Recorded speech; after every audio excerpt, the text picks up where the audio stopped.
चला, good afternoon everyone. माझं नाव आहे निशांत बिरंजन फ्रॉम एम्स नागपूर. आणि आजचा आपला टॉपिक आहे, आपण केमिस्ट्री सब्जेक्ट हे सुरू करू आता. आणि आपला जे पहिला युनिट आहे ते आहे some basic concept of chemistry. ठीक आहे, हे आपलं इंट्रोडक्टरी चॅप्टर आहे. असं फक्त बेसिक कॉन्सेप्ट काय काय राहतात, ठीक आहे, तर हे ऑब्जेक्टिव्ह काय काय फक्त हे बघा. आता आज आपण घेऊ पार्ट 1 याचा आपण घेऊ पार्ट 1. आणि याच्या नंतर आपण घेऊ पार्ट 2, अजून एक सेशन घेऊ. त्याच्यामध्ये जे उरलेले टॉपिक्स आहेत ते कव्हर करू आपण. ठीक आहे, चला. तर आपले ऑब्जेक्टिव्ह काय काय आहेत हे आज हे बघा. Contribution of India in the development of chemistry, understand role of chemistry, different spheres of life. जे आपले 3 बेसिक स्टेट्स ऑफ मॅटर आहे, त्यांचे काय काय कॅरेक्टरिस्टिक्स राहतात ते आपण बघू. मग त्याच्यानंतर classify different substances into elements, compounds and mixtures. ठीक आहे, हे इंटरचेंजेबली आपण यूज करतात हे टर्म्स जे आहे ना, की एलिमेंट्स, कंपाऊंड्स, मिक्सचर्स हे सगळे. मग त्याच्यानंतर आपण बघू सायंटिफिक नोटेशन्स आणि सिग्निफिकंट फिगर्स. हे जे आहे हे आपण फिजिक्स मध्ये पण केलं होतं, हे आपण शिकतो हेच सेम थिंग. ठीक आहे, त्याच्यानंतर आपण बघू differentiate between precision and accuracy. ठीक आहे, मग त्याच्यानंतर आपण डिफाईन करू SI बेस युनिट्स आणि conversion of quantities one system to another. त्याच्यानंतर various laws of chemical combination. ठीक आहे, जे आपले केमिकल कॉम्बिनेशनचे लॉज आहेत ते आपण बघू कोणते कोणते लॉज राहतात. ठीक आहे, नेक्स्ट आपला आहे या चॅप्टर मध्ये appreciate significance of atomic mass, average atomic mass. ठीक आहे, हे बघा दोघं वेगळे आहे, ॲटॉमिक मास आणि ऍव्हरेज ॲटॉमिक मास. मग त्याच्यानंतर मॉलिक्युलर मास आणि फॉर्म्युला मास. हे 4 प्रकारचे मासचे आपल्याला बघायचं आहे की काय काय याच्यामध्ये आपला डिफरन्स राहतो. ठीक आहे, नेक्स्ट आपल्याला डिस्क्राईब करायचं आहे टर्म्स मोल आणि मोलार मास. ठीक आहे, हे 2 आहे, मोल आणि मोलार मास. त्याच्यानंतर आपल्याला आपण टॉपिक बघू ज्याच्यामध्ये आपण कॅल्क्युलेट करू mass percent of component elements constituting a compound. एक कंपाऊंड राहते, मी सांगेल तुम्हाला त्याच्यानंतर. एक आपल्याजवळ कंपाऊंड राहते. आता ते जे कंपाऊंड आहे त्याच्यामध्ये त्यांचे कंपोनेंट एलिमेंट्स आहे. ठीक आहे, तर प्रत्येक एलिमेंट जे आहे त्याचा मास पर्सेंटेज काय आहे त्याच्यामध्ये. ठीक आहे, मग next determine empirical formula and molecular formula for a compound from the given experimental data. ठीक आहे, एम्पिरिकल आणि मॉलिक्युलर फॉर्म्युला आपल्याला डिटरमाइन कसं करायचं. मग लास्ट आहे आपला परफॉर्म द स्टोइशियोमेट्रिक कॅल्क्युलेशन्स. आता स्टोइशियोमेट्रिक कॅल्क्युलेशन म्हणजे काय असते ते आपण बघू नेक्स्ट. ठीक आहे, चला. आता सगळ्यात पहिले हे खूप फेमस सेइंग आहे, हॉफमॅन्स इक्वेशन. तुम्ही तुमचा हे तुम्ही बघितलं असेल तुमच्या क्लासेसमध्ये 9-10चे. ठीक आहे, तर chemistry is the science of molecules and transformations. हे बेसिक आहे आपला केमिस्ट्री जे राहते. आणि it is the science not so much of the 100 elements but of the infinite variety of molecules that may build from them. ठीक आहे, खूप सारे एलिमेंट्स राहतात, आपण खूप सारे कंपाऊंड्स बनवतो त्यांच्याने. ठीक आहे, चला. Science can be viewed as a continuing human effort to systematize knowledge for describing and understanding nature. Curd formation from milk, formation of vinegar from sugarcane juice, on keeping for prolonged time, and rusting of iron are some of the examples of changes which we come across many times. हे सगळं आपले जे आपण शिकलेले आहोत 9-10 मध्ये introduction आहे. ठीक आहे, आता हे बेसिक डेफिनेशन आहे केमिस्ट्रीची. कोणी तुम्हाला विचारू शकते, the branch of science that studies the preparation, properties, structure and reactions of material substances is called chemistry. ठीक आहे, तर हे आपली बेसिक इथे डेफिनेशन आहे. काय म्हणत आहे हे डेफिनेशन आपल्याला? The branch of science that studies the preparation, properties, structure and reactions of material substances. ते आहे आपली केमिस्ट्री. चला नेक्स्ट आपला सब टॉपिक आहे development of chemistry. Over the years हे जे केमिस्ट्री आहे ते कशी डेव्हलप झाली. आता chemistry as we understand it today is not a very old discipline. Chemistry was not studied for its own sake. Rather, it came up as a result of search for two interesting things. ठीक आहे, हे historical concept आहे. कोणते कोणते दोन आपले हे वस्तू होते त्यासाठी केमिस्ट्रीचा ओरिजिन झाला. फर्स्ट कोणता होता? फर्स्ट होता फिलॉसॉफर स्टोन, म्हणजे पारस. आपण म्हणतो ना पारस नामचे एक दगड असते, फिलॉसॉफर स्टोन ते. आणि दुसरा आहे एलेक्झिर ऑफ लाईफ. फिलॉसॉफर स्टोन आणि एलेक्झिर ऑफ लाईफ. फिलॉसॉफर स्टोन जे आहे पारस, ते काय होतं? कन्वर्ट ऑल बेसर मेटल्स म्हणजे iron and copper into gold. ठीक आहे, हे सगळे जे आपले बेसिक मेटल्स आहे आयरन कॉपर त्याला गोल्ड मध्ये कन्वर्ट करते. दुसरा आहे आपलं एलिक्झिर ऑफ लाईफ. आणि एलिक्झिर ऑफ लाईफ आपल्याला काय करते? ग्रँड इमॉर्टॅलिटी. ठीक आहे, अमर करून देते आपल्याला. हे दोघांसाठी ते हिस्टॉरिकल जे होते आपले सेंट्स होते, त्यांनी काहीतरी प्रयोग केले, ज्याला आपण आता एक्सपेरिमेंट म्हणतो. ते एक्सपेरिमेंट वगैरे केले आणि मग त्यांना शोधायचं होतं हे सगळं. People in ancient India already had the knowledge of many scientific phenomena much before the advent of modern science. हे माहिती आहे आपल्याला. आपली एन्शियंट इंडियामध्ये खूप पहिलेपासून भट्टाचार्य आहे, आपले जे वेद आहे त्याच्यामध्ये दिलेलं आहे हे सगळं. They applied that knowledge in various walks of life. Chemistry developed mainly in the form of alchemy आणि iatrochemistry during 1300 to 1600 CE. ठीक आहे, अल्केमी अँड आयट्रोकेमिस्ट्री हे दोन आपले मेन होते बेसिक, जिथे आपण केमिस्ट्री जे मॉडर्न केमिस्ट्री आहे ते डेव्हलप झाले. ठीक आहे, 18th सेंचुरी युरोपमध्ये अजून एक ट्रेंड आला होता. ठीक आहे, अल्केमिकल ट्रेडिशन्स चेंज झाले आणि ते युरोपमध्ये अरब्सने इंट्रोड्यूस केले. हे हिस्टॉरिकल आहे. नेक्स्ट बघा अजून other cultures, especially the Chinese and Indian. Chinese and Indian had their own alchemical traditions. These included much knowledge of chemical process and techniques. आता इथे आपले आले प्रोसेस आणि टेक्निक्स. आता एन्शियंट इंडियामध्ये है ना, भारतमध्ये आपण काय त्याला म्हणत होतो हे बघा. केमिस्ट्रीचं जे दुसरं नाव आहे, ऑल्टरनेट नाव ते काय? रसायनशास्त्र, रासतंत्र, रासक्रिया किंवा रास विद्या. ठीक आहे, हे सगळे केमिस्ट्रीचे नाव होते एन्शियंट इंडियामध्ये. आता याच्यामध्ये कोणते कोणते सब टॉपिक्स किंवा सब टॉपिक्स नाही, सब डिसिप्लिन्स होते. एक आपला होता मेटलर्जी, दुसरा होता मेडिसिन, तिसरा मॅन्युफॅक्चर ऑफ कॉस्मेटिक्स, मग ग्लास, त्याच्यानंतर डाईस. हे सगळे जे होते हे आहे आपले सब डिसिप्लिन्स जे होते रसायनशास्त्रामध्ये. ठीक आहे, मग मोहेंजोदारो आणि हरप्पामध्ये काहीतरी एक्सकॅव्हेशन्स केले, त्यांनी प्रूव्ह केलं की हे केमिस्ट्री जे आहे इंडियामध्ये खूप पूर्व जे आपले आहे वर्षपासून आहे डेव्हलप होत आहे. आर्किओलॉजिकल ते फाइंडिंग्स केली होती त्यांनी, ते जे त्यांना काय भेटलं की जे बेक ब्रिक्स होते ना ते कन्स्ट्रक्शन वर्क्स मध्ये यूज करत होते, ते मास प्रोडक्शन ऑफ पॉटरी. ठीक आहे, आणि हे जे आहे अर्लीएस्ट केमिकल प्रोसेस त्याला म्हणू शकतो आपण. रिबिन्स ऑफ ग्लेज्ड पॉटरी आहे, जिप्सम सिमेंट आहे, त्याला कन्स्ट्रक्शन वर्क मध्ये यूज केलेला आहे. मग त्याच्यामध्ये काय असते? Lime, sand, interest of CaCO3. CaCO3 काय असते? Calcium carbonate. ठीक आहे, CaCO3 म्हणजे कॅल्शियम कार्बोनेट. आता त्याच्यानंतर आपली आली कॉपर मेटलर्जी. ठीक आहे, हे जे कॉपर मेटलर्जी आहे ते आली beginning of chalcolithic cultures in subcontinent. ठीक आहे, आणि हे काय सपोर्ट करते व्ह्यू की टेक्नॉलॉजीज आपण यूज करत होतो for extraction of copper and iron.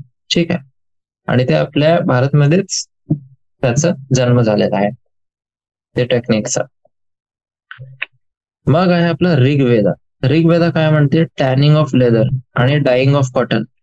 ते आपला 1000 to 400 BC मध्ये आपण प्रॅक्टिस करत होतो. ठीक आहे. जे आपला गोल्डन ग्लॉस आहे, black polished ware. Black polished ware म्हणजे आपले काळ्या कलरचे काहीतरी आपले भांडे होते, त्याच्यामध्ये आपण गोल्डन असं कलर, शायनी कलर आपण करत होतो. ते नॉर्दर्न इंडियामध्ये होता आणि ते आपण आतापर्यंत रेप्लिकेट नाही करू शकले. आपल्याला आजपर्यंत हे माहित नाही की ते त्यांनी कसं केलं होतं. ठीक आहे, ते मिस्ट्रीज आहे आजपर्यंत. आणि हे काय सांगते आपल्याला, mastery of with which kiln temperature could be control. म्हणजे त्या टाइमवर ते जे किल्न होते, किल्न म्हणजे जे आपली भट्टी राहते ना, ते त्यांचं टेम्परेचर ते कंट्रोल करू शकत होते. मग कौटिल्यस अर्थशास्त्र, ते आपल्याला काय सांगते, प्रोडक्शन ऑफ सॉल्ट फ्रॉम. त्याच्यानंतर खूप सारे आले, सुश्रुत संहिता. ठीक आहे, त्याने अल्कलीजचा इम्पॉर्टन्स सांगितलं. चरक संहिता आला. ठीक आहे, how to prepare sulphuric acid, nitric acid, oxides of copper, tin, zinc, sulphates of copper, zinc, iron, carbonates of lead and iron. हे होता चरक संहितामध्ये. आणि त्याच्या पूर्वी होता सुश्रुत संहिता. मग आला रसोपनिषद. रसोपनिषद मध्ये काय होतं, preparation of gun powder mixture. मग आले आपले नागार्जुना. नागार्जुना खूप मोठे सायंटिस्ट होते. ठीक आहे, रेप्युटेड केमिस्ट होते, अल्केमिस्ट आणि मेटलर्जिस्ट. त्यांचा कोणतं हे वर्क होता, ते होता रसरत्नाकार. रास रत्नाकार. ठीक आहे, फॉर्म्युलेशन ऑफ मर्क्युरी कंपाऊंड्स. आणि त्यांनी कोणते कोणते मेथड्स डिस्कस केले, त्यांनी डिस्कस केले होते एक्स्ट्रॅक्शन ऑफ मेटल्स, जसं की gold, silver, tin and copper यांच्यासाठी. ठीक आहे. मग एक बुक पण होती त्यांची. ते बुक कोणची होती, रसार नवम. 800 CE मध्ये आली. ठीक आहे. फर्नेस, ओव्हन्स, क्रुसिबल्स त्यांचा प्रयोग केला त्यांनी. आणि त्यांनी आपल्याला हे सांगलं की आपण कसं मेटल्सला त्यांचे फ्लेम कलर पासून पहचान करू शकतो. मग त्याच्यानंतर आला चक्रपाणी. चक्रपाणी डिस्कवर केला मर्क्युरी सल्फाईड. सोप पण इन्व्हेंट केला त्यांनी. आणि कोणते कोणते वस्तू घेतलेले होते त्यांनी, एक होता मस्टर्ड ऑइल आणि सम अल्कलीज. ठीक आहे,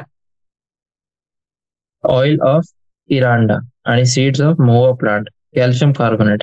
हे आपण सोप जे साबण आहे आपला ते बनवण्यासाठी आपण यूज करत होते हे सगळे. मग हे पूर्ण आहे आपला. तसंच आहे जे हिस्टॉरिकल आपला काय काय होतं आपलं, मेनली इंडियन हिस्ट्री जे आहे. ठीक आहे, आता याचं कंक्लुजन काय आहे हे बघा. मेन आपल्या याच्यामध्ये हेच आहे कंक्लुजन जे आहे. चला, कंक्लुजन असं आहे आपला की from the above discussion you have learn that chemistry deals with composition, structure, properties and interaction of matter and is much used to human beings in daily life. ठीक आहे, हे आहे आपलं. आणि जे बेसिक कॉन्स्टंट्स ऑफ मॅटर आहे ते कोणते, हे बघा. आता स्टार्ट होते आपला मेन केमिस्ट्रीचा topic. Basic constants of matter आहे ते आहे atoms and molecules. That is why chemistry also called as science of atoms and molecules. चला, आता हे होतं डेव्हलपमेंट ऑफ केमिस्ट्री. ठीक आहे, केमिस्ट्री कशी डेव्हलप झाली ओव्हर द इयर्स, कोणकोणते सायंटिस्ट होते, कसे कल्चर्स होते. त्याच्यानंतर आपण बघू आता इम्पॉर्टंट आहे काय, महत्व काय आहे की आपण हे केमिस्ट्री आता याचा अभ्यास करत आहोत. आता जे काही आपले प्रिन्सिपल्स आहे केमिस्ट्रीचे ते ऍप्लिकेबल आहे खूप सारे एरियाज मध्ये, जसं की वेदर पॅटर्न झाले, functioning of brain, operation of a computer, production in chemical industries, manufacturing fertiliser, alkali, acid, salt, dye, polymers, drugs, soaps, detergents, metal, जे काय तुम्ही यूज करतात. ठीक आहे, आणि न्यू मटेरियल, नवीन काय बनवायचं आपल्याला, त्याच्यामध्ये केमिस्ट्रीचे प्रिन्सिपल्स जे आहे ते आपण यूज करतो. नॅशनल इकॉनॉमीमध्ये रोल आहे, ह्युमन नीड्स फॉर फूड मध्ये रोल आहे त्याचं, हेल्थकेअर प्रोडक्ट्स. ठीक आहे, आता एक्झाम्पल इथे दिलेलं आहे. Chemistry provides methods for isolation of life saving drugs from the natural sources and makes possible synthesis of such drugs. कोणते कोणते ड्रग्ज आहे हे बघ. सिस्प्लॅटिन आणि टॅक्सॉल इफेक्टिव्ह इन कॅन्सर थेरपी, हे तुम्हाला लक्षात ठेवायचं आहे. सिस्प्लॅटिन टॅक्सॉल हे दोघे आपण कॅन्सर थेरपीमध्ये यूज करतो. मग आहे आपला ते आपण एड्स पेशंट मध्ये यूज करतो. ठीक आहे, तर सिस्प्लॅटिन आणि टॅक्सॉल जे आहे ते कॅन्सर थेरपीमध्ये आणि ॲझिडोथायमिडिन जे आहे ते एड्स पेशंट मध्ये. Chemistry contribute to a large extent in development and growth of a nation. With a better understanding of chemical principles, it has now become possible to design and synthesize new material having specific magnetic, electric, and optical properties. This has led to the production of superconducting ceramics, conducting polymers, optical fibers, etc. Chemistry has helped in establishing industries which manufacture utility goods like acids, alkalis, dyes, polymer metals. These industries contribute in a big way to the economy of a nation and generate employment. हे सगळे मी तुम्हाला सांगितलं आतापर्यंत. ठीक आहे, development आणि growth of nation. कोणतंही तुम्ही हे बघा, फील्ड बघा, इथे केमिस्ट्री येतेच येते. ठीक आहे, super conducting ceramics, conducting polymer, optical fibre, ठीक आहे, युटिलिटी गुड्स, ऍसिड, अल्कली, डाय, पॉलिमर मेटल, हे सगळं. आता हे आपल्याला माहिती आहे की ओझोन डिप्लिशन जे होत आहे स्ट्रॅटोस्फिअर मध्ये, त्याचं कारण काय आहे? क्लोरोफ्लोरोकार्बन्स. ठीक आहे, हॅझार्डस रेफ्रिजरेंट्स जे आहे आपल्या, त्याचे जे सेफर ऑल्टरनेटिव्ह आहे ते आपण बनवलेले आहे आता. ठीक आहे, केमिस्ट्रीचा यूज करून. चल, हे झालं आपला इम्पॉर्टन्स ऑफ केमिस्ट्रीचा टॉपिक. नेक्स्ट आहे आपला नेचर ऑफ मॅटर. इथं आपण आता सायंटिफिक वर्ल्ड मध्ये कदम ठेवू आपले. ठीक आहे, आता येईल आपले जे काय आपले सायंटिफिक टर्म्स आहे त्यांचं इंट्रोडक्शन होईल. फर्स्ट आहे आपलं nature of matter.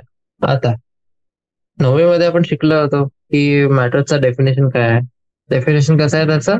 Anything which has mass and occupy space is called matter. Anything which has mass and occupy space is called matter. ठीक आहे, जे काय आपल्या सराउंडिंग मध्ये आहे ते सगळं मॅटर आहे. नेक्स्ट आपण बघू states of matter. States of matter पण आपल्याला माहिती आहे, 3 प्रकारचे स्टेट्स ऑफ मॅटर आहे. कोणकोणते आहे ते? Solid, liquid and gas. ठीक आहे, आता काय काय डिफरन्स आहे सॉलिड, लिक्विड आणि गॅस मध्ये? Particles are held very close to each other in solids in an orderly fashion and there is not much freedom of movement. ठीक आहे, मग आहे आपले लिक्विड्स, ज्याच्यामध्ये particles are close to each other but they can move around. तिसरा आहे आपला gases, याच्यामध्ये पार्टिकल्स जे आहे ते फार अपार्ट आहे. ठीक आहे, आणि मुवमेंट जे आहे ते इझी आणि फास्ट आहे. ठीक आहे, तर हे बेसिक डिफरन्स आहे सॉलिड्स, लिक्विड्स आणि गॅस मध्ये. एक आपला काय पॅरामीटर कोणता आहे? Arrangement of particles. आणि दुसरा आपला जे पॅरामीटर आहे ते आहे इज ऑफ मुवमेंट, म्हणजे जे पार्टिकल्स आहे ते किती चांगल्याने आणि किती इझिली ते मूव्ह करू शकते. आता हे जे अरेंजमेंट ऑफ पार्टिकल्स आहे याच्यामुळेच जे डिफरंट स्टेट्स ऑफ मॅटर आहे, सॉलिड असो किंवा लिक्विड असो, गॅस असो, ते आपले वेगळे वेगळे कॅरेक्टरिस्टिक्स एक्झिबिट करतात. कोणते कोणते हे बघा. पहिले आपण बघू solids. Solids have definite volume and definite shape. ठीक आहे, लिक्विड्स, लिक्विड जे आहे त्याचा आहे definite volume but do not have definite shape. लिक्विडचं व्हॉल्यूम डेफिनेट राहते पण त्याचं शेप नाही राहते. आपण म्हणतात ना बी लाईक वॉटर, जे काही कंटेनर मध्ये आपण त्याला टाकू वॉटरला किंवा कोणत्याही लिक्विडला, तर ते लिक्विड किंवा वॉटर जे आहे ते त्या कंटेनरचा शेप जे आहे ते घेऊन घेते, है ना, बरोबर. नेक्स्ट बघा, नेक्स्ट आहे आपले गॅसेस. गॅसेस जे आहे त्यांचा काही डेफिनेट व्हॉल्यूम नाही राहते आणि काही डेफिनेट शेप पण नाही राहत. ते occupy the space in the container in which they are placed. जे त्या कंटेनरचा व्हॉल्यूम असेल, ठीक आहे, तेच गॅसचं व्हॉल्यूम असेल असं आहे. कारण की पार्टिकल जे आहे ते खूप दूर दूर राहतात, है ना. चला, तर हे आहे आपलं एक पिक्टोरियल रिप्रेझेंटेशन. जे काय आपण आतापर्यंत बघितलं त्याचं पिक्टोरियल रिप्रेझेंटेशन बघा. सॉलिड आहे, पार्टिकल जवळ जवळ आहे, ठीक आहे, खूप कॉम्पॅक्ट अरेंजमेंट आहे. लिक्विड जे आहे पार्टिकल्स थोडेसे दूर आहे, जवळच आहे, पण त्यांचा काही शेप नाही आहे. सॉलिडचा शेप असते, हे बघा, त्याचा शेप आहे असं, हे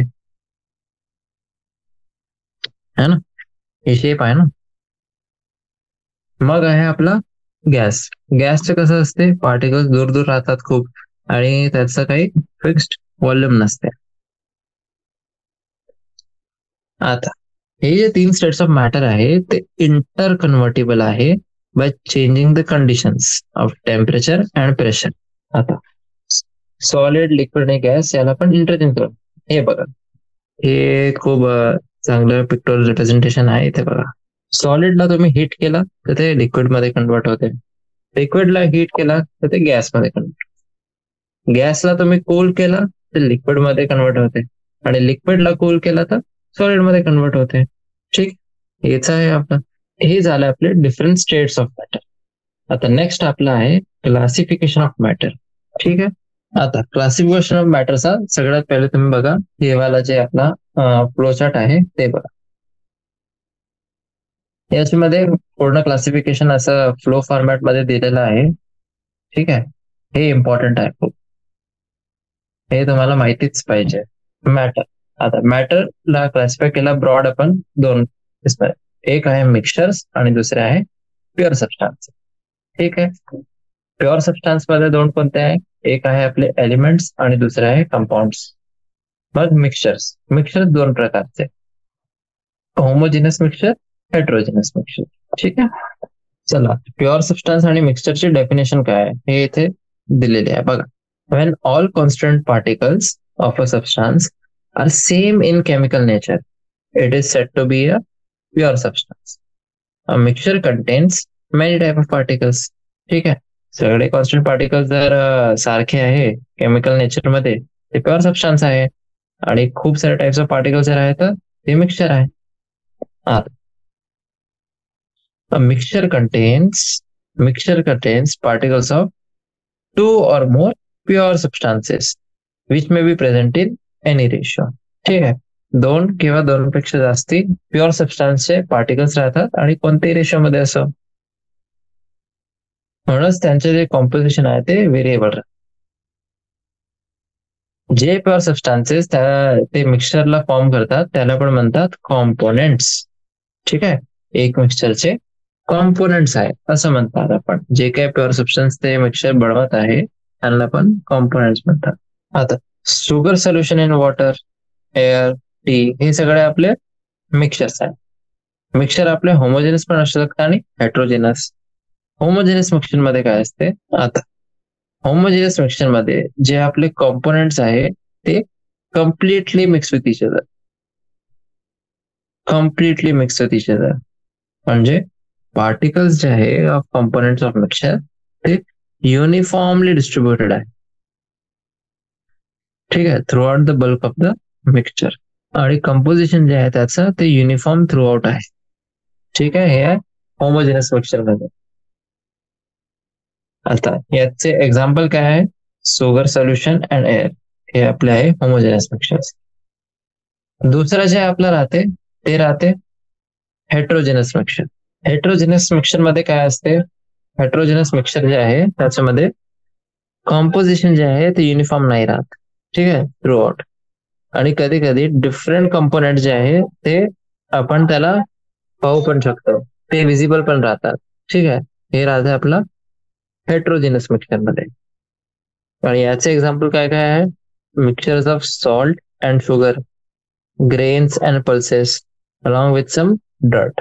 आणि जे कंपोनेंट्स ऑफ मिक्सचर आहे त्यांना आपण सेपरेट करू शकतो by using physical methods, simple hand picking, filtration, crystallisation, distillation.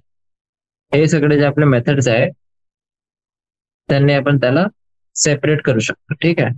Next आहे आपले प्युअर सबस्टान्सेस. हे झालं आपलं मिक्सचर्स. जे मिक्सचर्स होते त्याचे काय काय कॅरेक्टरिस्टिक होते आणि कोणते कोणते टाईप ऑफ मिक्सचर्स राहतात, होमोजेनस आणि हेट्रोजेनस मिक्सचर्स. आता प्युअर सबस्टन्सेस जे आहे त्यांचे जे कॉन्स्टिट्युएंट पार्टिकल्स राहतात त्यांचे कंपोजिशन फिक्स्ड राहते. ठीक आहे. म्हणजे एक 1:1, 1:3, 1:5 कोणतेही कंपोजिशन बट ते फिक्स्ड राहील, ते चेंज नाही होत. ठीक आहे. एक्झाम्पल्स कोणते आहे प्युअर सबस्टान्सचे? Copper, silver, gold, water, glucose. ठीक आहे. हे आहे आपले प्युअर सबस्टान्सेस. ग्लुकोज मध्ये काय असते? कार्बन, हायड्रोजन, ऑक्सिजन हे असते ना, आपण लिहितो ना C6H12O6, C6H12O6. हे जे आहे हे कंपोजिशन फिक्स आहे. जर कार्बन, हायड्रोजन आणि ऑक्सिजन हेच प्रपोर्शन मध्ये असेल तर त्याला आपण ग्लुकोज म्हणू, अदरवाईज ते दुसऱ्या प्रकारचा शुगर होऊन जाते. ठीक आहे. आणि हे जे कॉन्स्टंट पार्टिकल्स आहे त्यांना आपण सेपरेट दूर दूर नाही करू शकत बाय युझिंग फिजिकल मेथड्स. आता मिक्सचरचा जे आपला क्लासिफिकेशन होता ते होता होमोजेनस आणि हेट्रोजेनस मिक्सचर मध्ये. प्युअर सबस्टान्सेस जे आहे त्याला आपण क्लासिफाय करू शकतो इंटू एलिमेंट्स अँड कंपाऊंड्स. ठीक आहे. एलिमेंट्स आणि कंपाऊंड्स याच्यामध्ये आपण त्याला क्लासिफाय करू शकतो.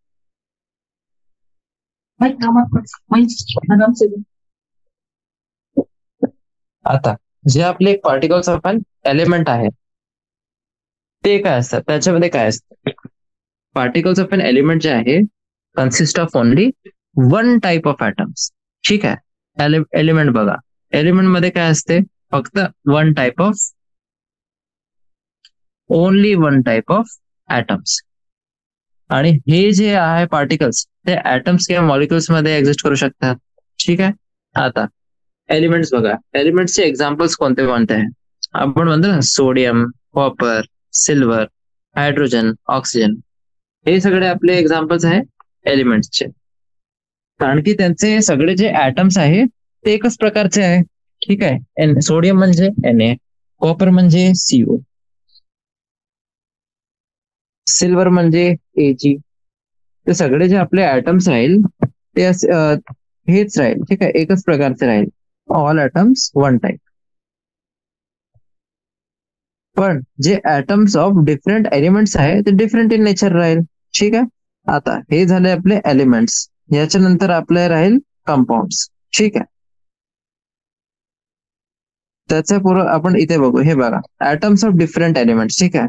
Hydrogen, oxygen, nitrogen, copper, sodium हे आहे डिफरंट एलिमेंट्सचे ऍटम्स. मग हे बघा, एक हायड्रोजनचे एक ऍटम आहे ते कंबाईन झाला हायड्रोजनचे दुसरे ऍटम, मग त्यांनी काय बनवलं? एक मॉलिक्युल.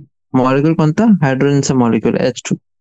तसंच ऍटम ऑफ ऑक्सिजन होता O, दुसरा ऍटम ऑफ ऑक्सिजन O, आणि त्यांनी काय बनवलं? Molecule of oxygen O2. ठीक आहे. तर हे एक रेप्रेझेंटेशन होतं की ऍटम्स म्हणजे काय असते आणि मॉलिक्युल्स. दोघे ऑक्सिजनच आहे, पण एक ऍटम आहे ऑक्सिजनचा आणि दुसरा आपला मॉलिक्युल आहे जे दोन ऍटम्सनी बनलाय. ठीक आहे. हे झाले आपले एलिमेंट्स. दुसरा आहे आपला कंपाऊंड. कंपाऊंडचं काय डेफिनेशन आहे ते बघा. कंपाऊंड काय राहते? ठीक आहे. तर जेव्हा 2 or more atoms of different elements. ठीक आहे. 2 or more, कमीत कमी 2 पाहिजे. 2 or more atoms of different elements combined together in a definite ratio. ते जे मॉलिक्युल आहे ऑफ अ कंपाऊंड ते भेटते आपल्याला. ठीक आहे. तिघही जे आपले डेफिनेशन्स आहे ते खूप इम्पॉर्टंट आहे. पहिला कोणता आहे? 2 or more atoms.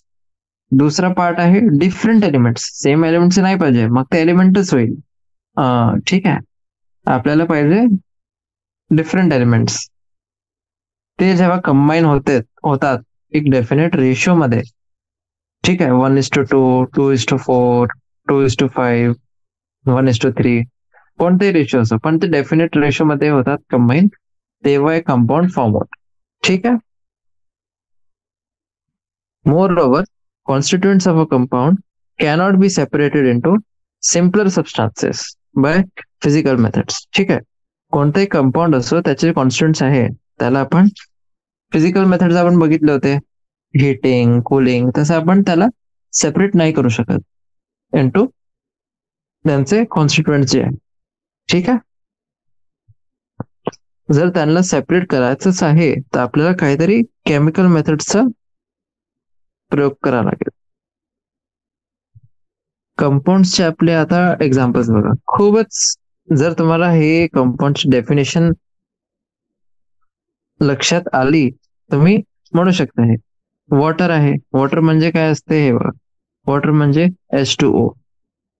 Hydrogen is two oxygen. किती ॲटम्स आहे हायड्रोजनचे? 2. ऑक्सिजनचा 1. तर हे डेफिनेट रेशो झाला. 2 और मोर डिफरंट एलिमेंट झाले आणि पर्टिक्युलर रेशो मध्ये ते येत आहे. हे झालं आपला कंपाऊंड.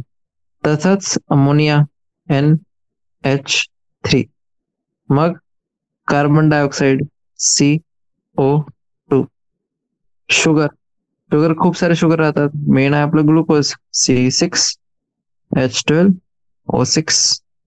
ठीक आहे. हे सगळे जे आहे आपले ते कंपाऊंड आहे. ठीक आहे.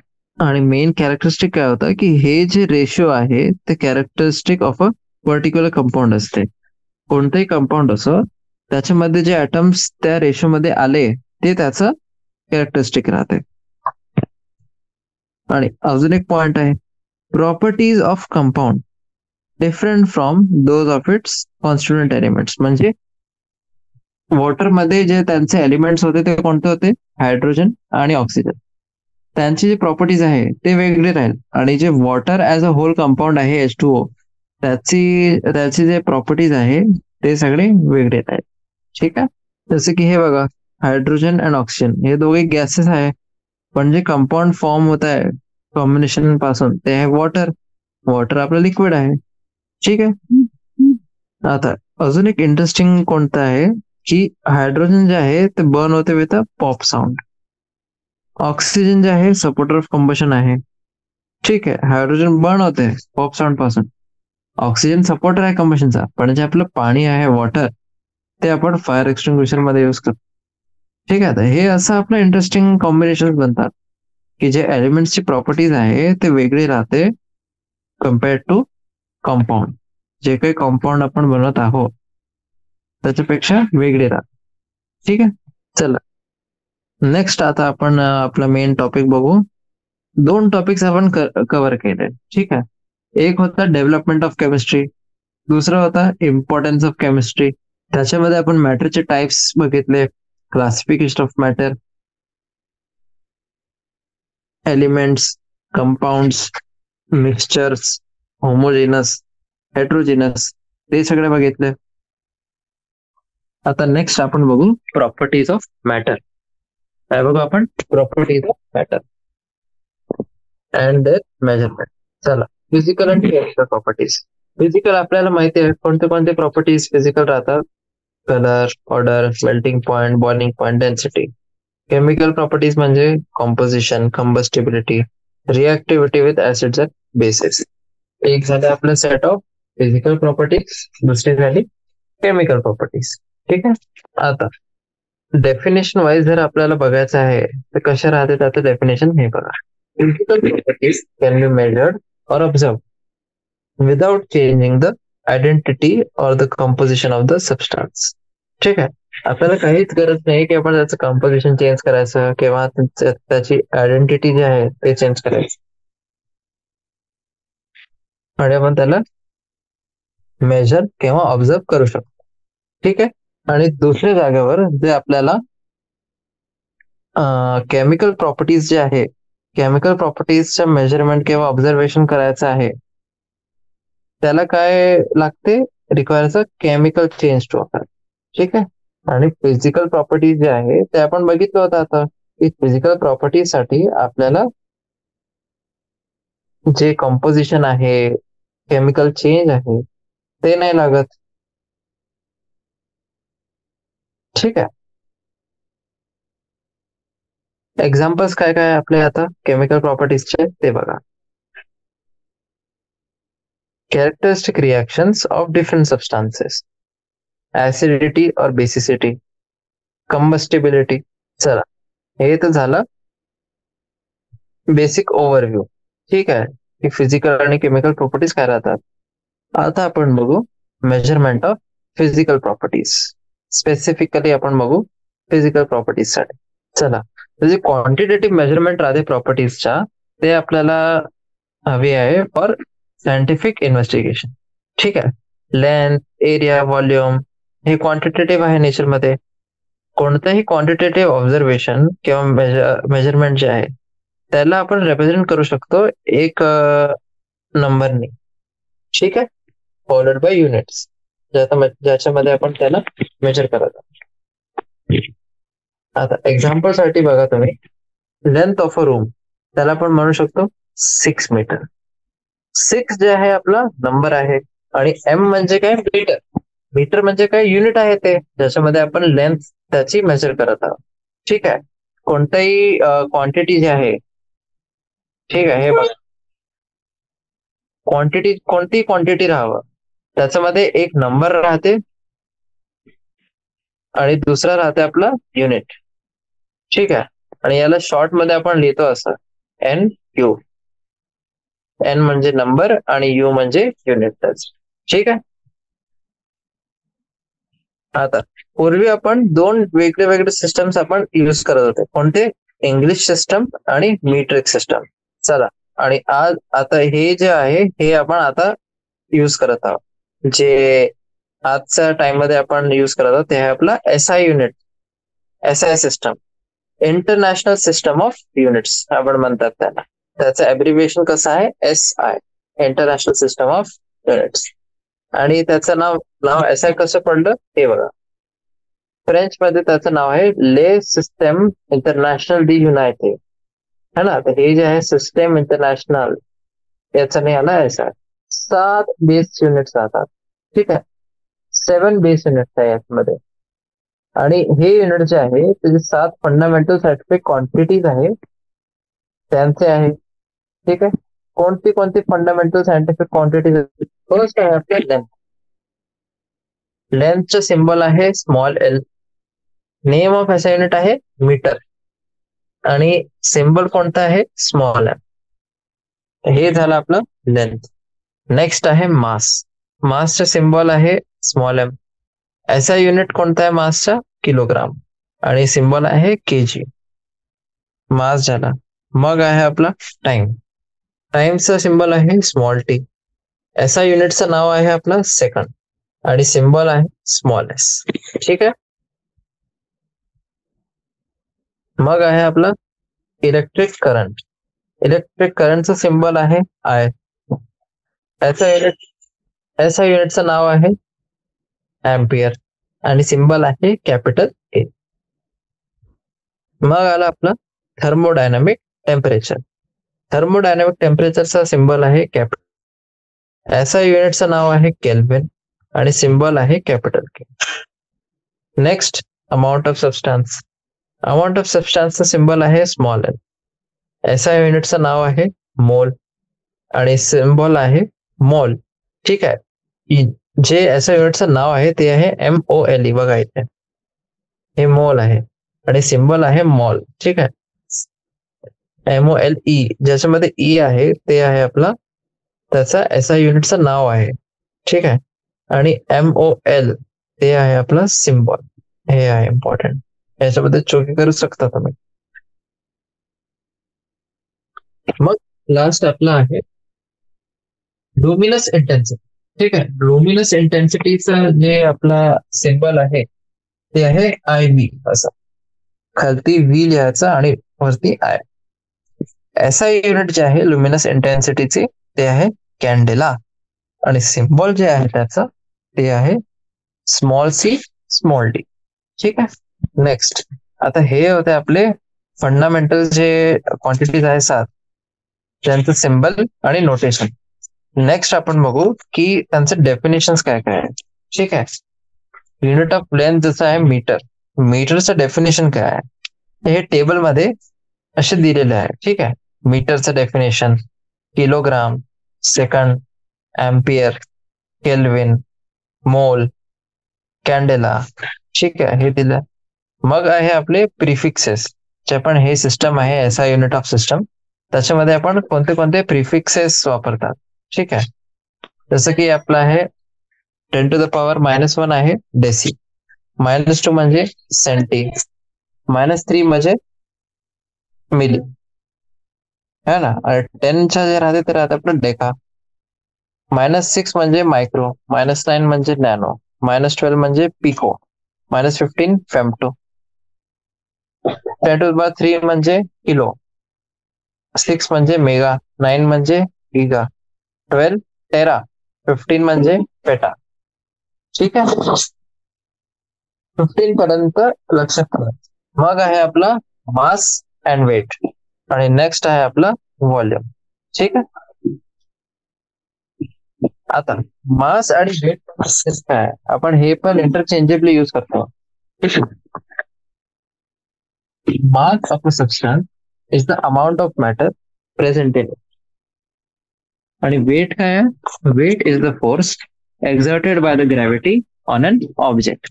ठीक आहे, वेट जे आहे ते फोर्स आहे आणि मास ते अमाऊंट ऑफ मॅटर आहे. ठीक आहे, मास ऑफ सबस्टन्स जे राहते ते कॉन्स्टंट राहते, आणि वेट जे आहे ते व्हेरी करू शकते, ते बदलू शकते from one place to another, कारण due to change in gravity. कारण की वेट काय आहे, वेट आपला फोर्स आहे exerted by gravity on object. तर जर ग्रॅव्हिटी चेंज होईल तर वेट पण चेंज होईल, पण त्याचं जे मास आहे ते कॉन्स्टंट राहील. ठीक आहे, आणि मास जर आपल्याला कोणत्याही सबस्टन्सचं काढायचं आहे तर आपण काय यूज करतो, हे एमसीक्यू आहे, ते आहे आपला अनालिटिकल बॅलन्स. कोणत्याही वस्तूचा आपल्याला मास काढायचा आहे तर आपण यूज करू analytical balance. Next, SI unit जे आहे मासची ते आहे किलोग्राम. ठीक आहे, त्याचे फ्रॅक्शन आहे ते आहे आपला ग्राम. ते आपण लॅबोरेटरीज मध्ये यूज करतो, कारण की केमिकल रिएक्शन जे आहे त्याच्यामध्ये आपल्याला एलिमेंट्स जे आहे ते किलोग्राम मध्ये नाही पाहिजे, ते आपल्याला पाहिजे ग्राम्स मध्ये. 1 kg इक्वल्स टू 1000.